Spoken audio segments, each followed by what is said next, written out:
Hello and welcome to PlayStation Racer. My name is Mitchell Morgan, and in this video I'm not going to be looking at any Gran Turismo racing. This is a video in which we're going to be looking at the Race Randomizer version 3 and two topics. One will be a new way of allocating the randomized races for either that day or the following day, and also a brand new driver penalty system that we're introducing to try and help to clean up the lobbies and keep them very, very respectful. So let's get into the video and see what we have done. So within the randomizer, we still have the ability to create fully randomized races. So if I click the randomizer button there, you're going to see that we get a random track. Now, all of the tracks that are in the game have been mapped into the software. So it could be any of the tracks in the game. We also then pick a random car from the cars that have been loaded into the randomizer software. We then throw up a weather, a time of day, and usable tyres. With regards to the usable tyres, in this particular example, we can run the racing soft and the racing medium tyres as an option, but you must run the racing medium. So that means that you could start on the racing softs, but then you will need to pit for the mediums at some point, or you could decide just simply to run on the racing mediums. Now, again, this is completely randomized. Sometimes we get great combos, sometimes we get awful combos. If we get a great combo, well, what we can then do is to set it up in the system as a favorite race, and then I can run the randomizer to choose one of those random races. So in this instance, the system has chosen Sardegna Road Track A in the Genesis X GR3 car, and you can see that we've got a tyre wear rate of 20, a fuel consumption of 14, mechanical damage is heavy. The tyres, you're allowed racing soft and racing medium, but you need to be running both compounds. It's late morning, and we've got random weather. If I run the randomizer again, I want to find one that's got some notes on it, but you can see lots and lots of different tracks and cars and combos that we've got in the system. And then if I get to one that has got this little green button, I can click that green button, and then that will give us some additional notes. Now, some of these notes would be for me, such as this is, we're experimenting with strong slipstream on this one. But you can also see other information in here that I might want to share with you. So that's just basically a way of me being able to give you additional information on the stream. That window won't normally pop up on the stream, but that is there for an aide-memoire, as it were. So that is the races and how we will randomize them, and you'll see that happening on the stream from time to time. But then when we actually are in the stream and we're running the races, I've got the daily races button here. And if I go into today, which is the 24th of April, you can see that our first race tonight is going to be at Goodwood in the Classic Mini.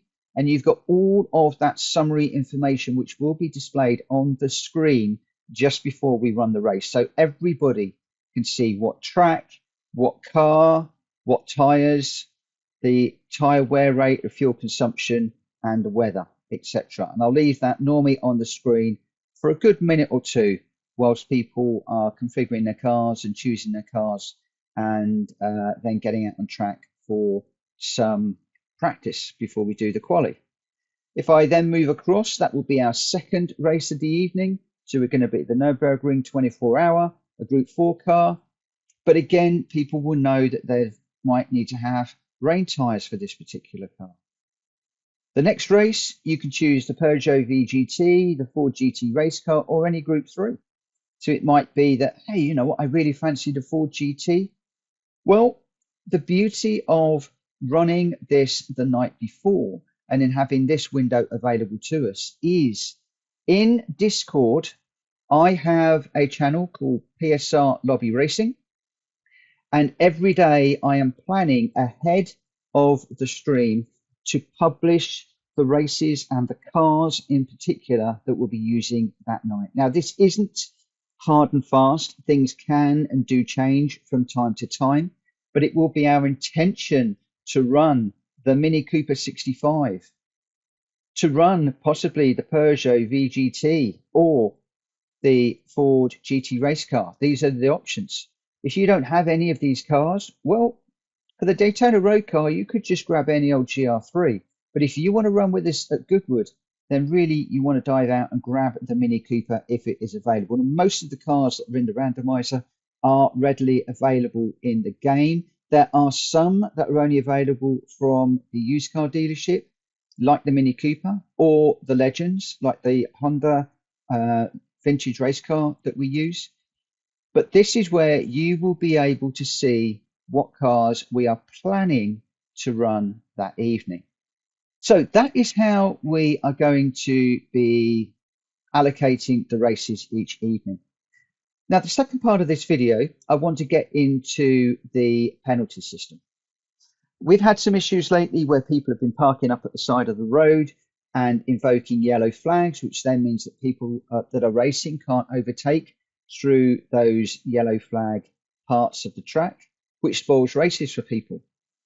We've also had incidents where people have been run off and not waited, which is a basic rule of running in our lobbies. So if you do have an accident and you push somebody off, either on purpose or by accident, you're supposed to wait, give the place back by way of an apology, apologize in the chat, and then race with that individual. It's just plain respectful and courteous racing.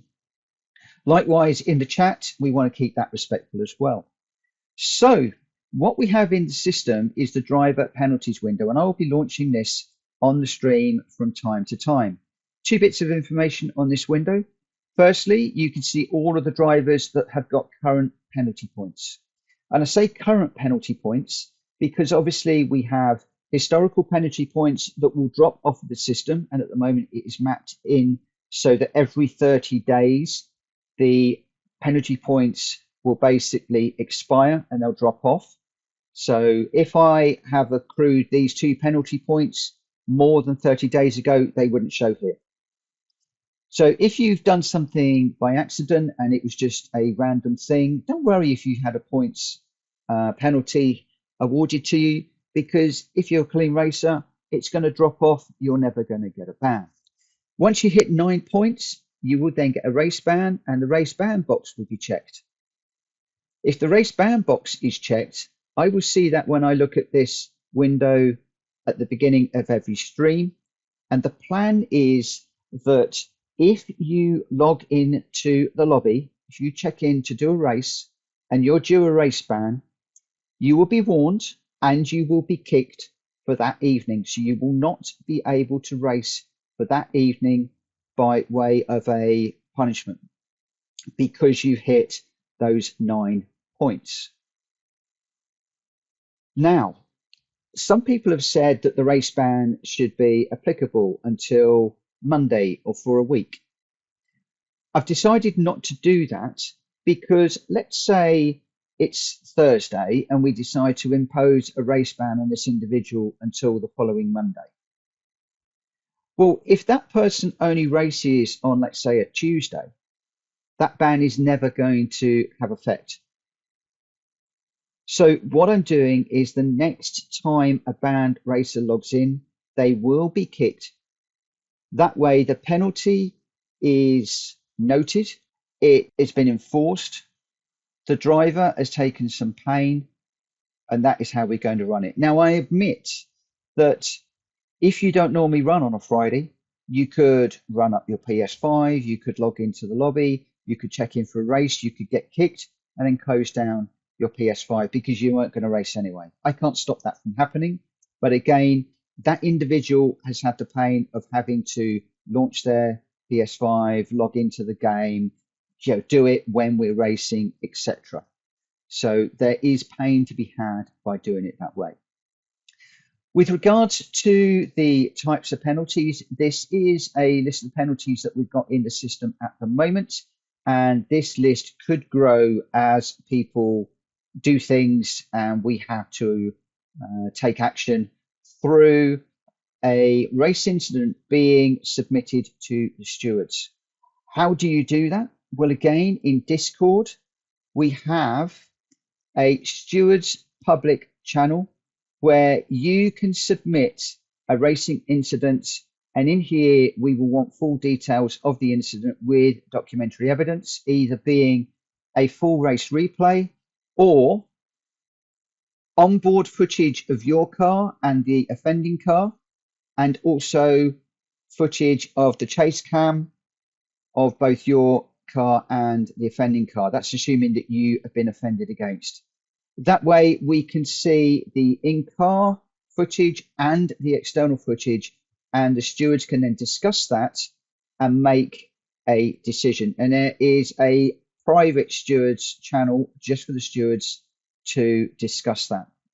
So that is the only way that a racing incident is going to be discussed and any penalty given. If you contact me direct, it will go into a black hole. If you don't report the incident, it just goes away. Right, so some of the penalties that we've got mapped into the system at the moment is disrespect in chat, forcing another car off the track accidentally, and unsportsmanship behaviour being the main categories. The disrespect categories carry the bigger weight of points because these are your choice. We do have accidents within racing, but bullying or swearing or an unbecoming tone or unbecoming content, that is your decision.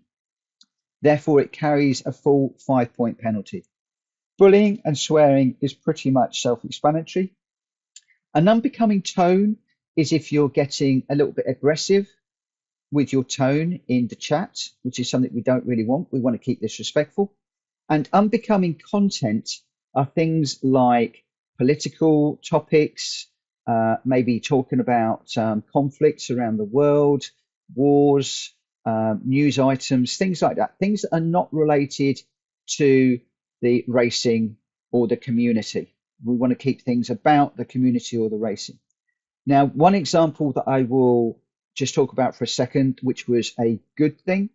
There was one of us was going into hospital for some treatment, and they were concerned about it, and they just mentioned it in the chat, just a casual one-liner.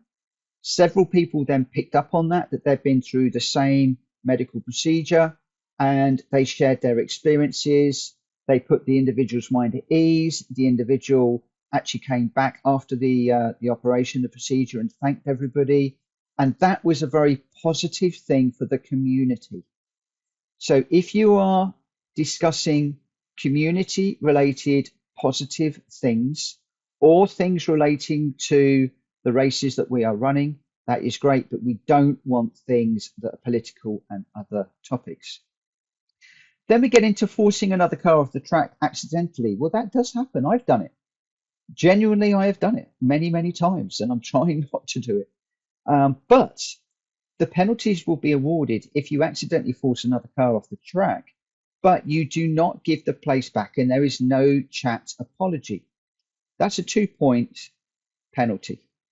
Or if you don't give the place back, but you then do apologize in the chat, you've acknowledged the fact that it's gone wrong and you've apologized, well, that still gives a 1-second penalty, sorry, a 1-point penalty, because we want people giving the place back in the race.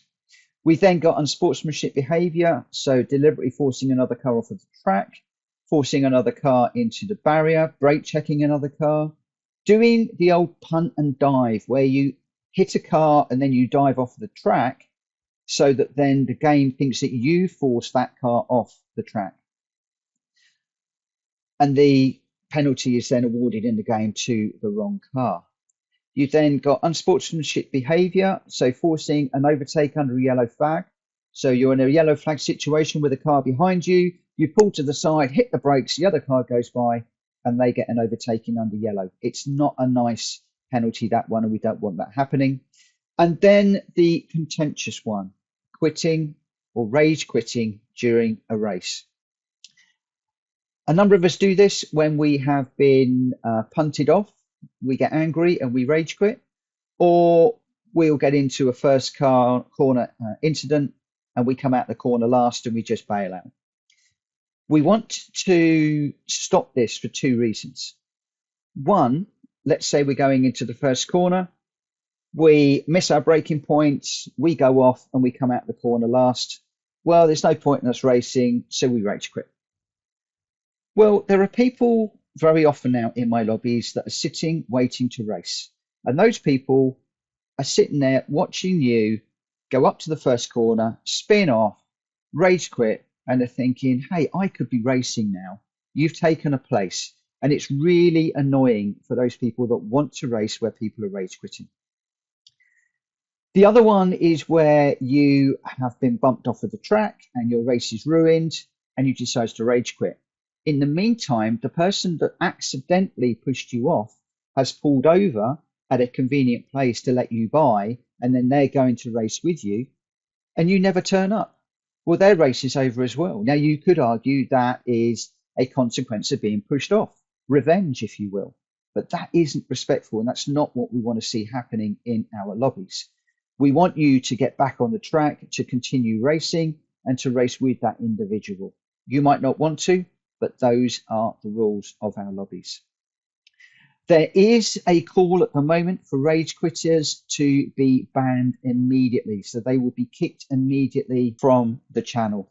However, I like to think I'm a fairly nice guy, and occasionally things do happen, and we might not necessarily want to kick somebody. They might just be having a really bad day, or it might be that they appear to have rage quit because they've got an equipment failure. For that reason, I don't really want to just simply kick somebody straight away. I'd rather manage it and see who is quitting and who isn't. And when I talk about seeing what's going on and trends within the system, I've got it's actually subscribers, but I'm going to change that to drivers. I've got a record for all of the drivers in the system that get flagged up in incidents, and I've got their first name, last name if I know them, and then their different names in the different chats and the discords and the like. I can see that they have currently got 2 penalty points, and I can see whether they've got a race ban owing or not, and I can adjust down those race current penalty points when a ban has been served. But I can also see the history of the penalties for that racer over time. Now, I said earlier on that penalties drop off of the system after 30 days. They do from the penalty point of view. So as far as this window is concerned, they will drop off of the system. However, in here, for your what I refer to as your license, those penalty points will not drop off. And I'll be able to see whether you are a serial punter, whether you are constantly swearing or engaging in an unbecoming manner in the chat. And then I can make a decision. Is that then a case of education? Maybe we need some driving standards education and we need to help you to become a better driver. Or is it that you're just plain disrespectful and you're swearing in chat and you're bullying people in chat? Well, I'm sorry, guys, but you're not the type of driver that we want. And you will then be unfriended and kicked out for good, or until such time as you come back and reapply and persuade us why you should be let in. And just to remind everybody in the Discord, if you get into a racing incident and you feel that you want to have it reviewed, please log it in the Racing Stewards public channel with evidence. So either a replay or a video of the external view from your point and the other car's point, and also internal footage of your car and the other car. We want the internal so we can see brake inputs and acceleration, and also the steering inputs and the like. I know you can see that from some of the telemetry, but it's nice to actually see it in car, especially for those of you that are running in VR, so we can see your point of view.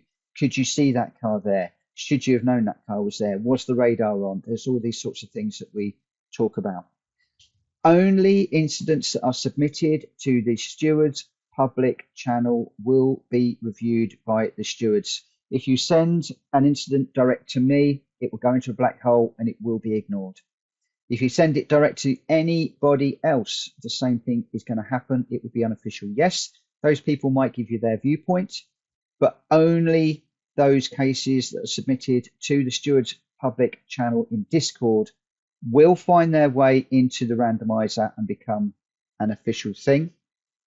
And this is all about two things. One, cleaning up the lobby so that we can all have closer, better, harder racing. I do want to allow a little bit of British touring car, 1980s and 90s style British touring car rubbing. That's all part of racing.